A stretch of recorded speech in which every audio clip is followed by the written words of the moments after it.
students. Today we're going to demonstrate an abdominal exam, and we have a volunteer patient who is willing to be our patient for the abdominal exam. So we have here Miss Tricky. Miss Tricky, you must cooperate with the examination. We have Miss Tricky, and I have already introduced myself, explained my purpose, and disinfected my hands. And the first thing we're going to do with the abdominal exam is inspection. Oh, bless you. None of us have a mask on. So, inspection of the abdomen. I am looking for scars, pulsations, symmetry. Inspection should not be overlooked on the abdominal exam. Now, I am going to listen. As per Bates, you only need to listen in the right lower quadrant over the ileocecal valve.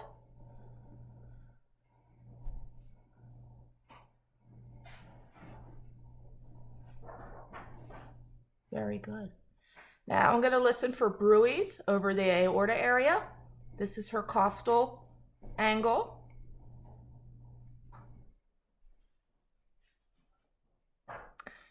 Over the renal arteries, bruits.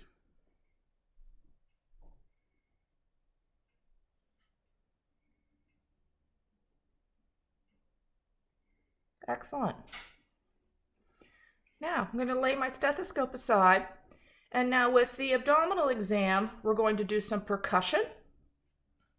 If I was interested in determining the size of the liver, I could percuss down and up to try to determine the dullness of the liver, the resonance of the lungs compared to the change from the abdomen to the dullness of the liver. And it is also possible to percuss for placement of the spleen if you believe the spleen would be enlarged. But for right now, we're going to percuss 4 quadrants. We're going to pretend, I'm not sure where a dog's belly button is, but for right now, we're going to pretend the dog's belly button is that mark right there. So we're dividing the abdomen into 4 quadrants: right upper quadrant, left upper quadrant, left lower quadrant, right lower quadrant, and the suprapubic area. So percussion in each quadrant.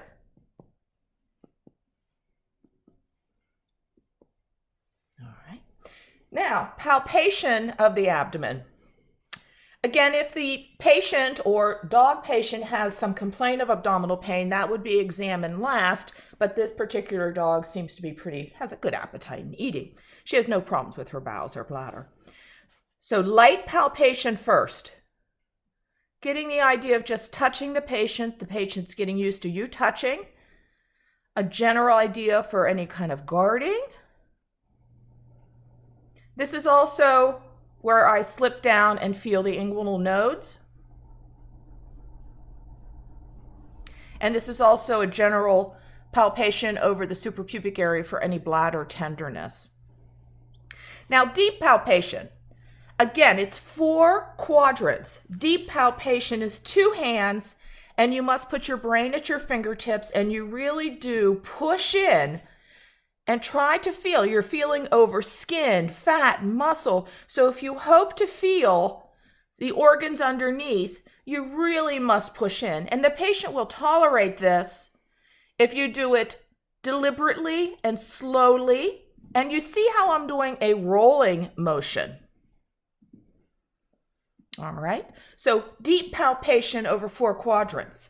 As far as the liver, there's 2 techniques for the liver. You can palpate the liver supporting the costal vertebral angle, and you would notice we're approaching the patient from the right side. Am I feeling the liver, the edge of the liver? It's maybe normal not to feel the liver at all. And then anything to feel over here, the spleen. Then if you're interested in trying to capture the kidneys, a little lower, supporting the back. Remember, the kidneys are in the back, nestled on top of those lower ribs, bringing some support up. And the idea of trying to capture them between your fingertips. Is there any unusual tenderness, enlargement?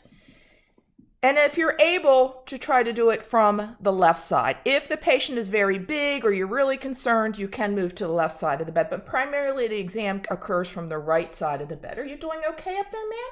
If I hurt you, please let me know. Now we're going to try to get the impression of the aorta. The aorta in the human should be less than 3 centimeters. So what we're feeling, we're coming down and we're pushing where we believe the aorta is. The aorta is pretty high on the human. Up here is the costal angle. Am I feeling a pulsation? Am I feeling the, again, brain at the fingertips? Am I getting the idea that that aorta is bigger than 3 centimeters? These are practiced arts, practiced skills. Oop, there went my stethoscope on the floor. All right, so that completes the abdominal exam on the human. That would be a general abdominal exam. Oh, and let me demonstrate, if your patient is very big, the hooking technique for the liver, that you move up to the patient's right shoulder and try to hook in to the liver. All right. So that demonstrates the abdominal exam. Now cover your patient for modesty. And thank you, ma'am. I appreciate you volunteering as a standardized dog patient.